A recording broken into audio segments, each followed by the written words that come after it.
Hello mga ka-Virgin! Virgin stands for Vergara Ginafe. For today's vlog, nyo kami sa pagpa-study kay Angie. So, amo kami sini most of the time ni Drew, guys. Nag-review kami sang lesson niya. And of course, ang priority namon is mag-answer sang iyang mga assignments. So, before kami matulog, nagahimo kami anay sang iyang assignment. Kay gusto gid namon ni mag-magna cum laude so Drew mag-college siya. Joke lang guys.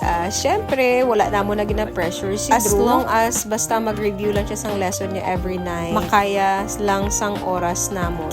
Maka-review kami sang 2 to 3 subjects kung hindi damo ang reviewon. Pero most of the time, ara lang gid sa isa or dalawa ka subject lang gid ang mahimo namon. Most especially, may assignment sila every day. So, that is why, ginapahabi na namon kay Drew ang pag-study para hindi na siya mabudlayan sa iyang pag-study. Kagang ginapahimo ko lang da sa iya, guys. Ginapahimo ko na yung assignment sa iya. And then, after that, ginapa-check ko na kung tama ba or mali. Pero subungan na grade 3 na siya, guys. Medyo hindi na ako nabudlayan or hindi na ako nagaugtas sa iya mga assignment the way magtudlo sa iya kay medyo kabalo naman siya, guys. So, dati may mga singgitanay pa kami yung ginatawag ya, guys. Kay budlay pa studyhon, nagalakat-lakat pa kung diin. Hindi makaintindi maayo, kay wala focus. Pero subungan, nagdako na gid si Drew, medyo na siya, focus na siya sa iyang study. Pero normal, gid ni guys, no? Kay syempre lalaki, pagidabi ning amon. So,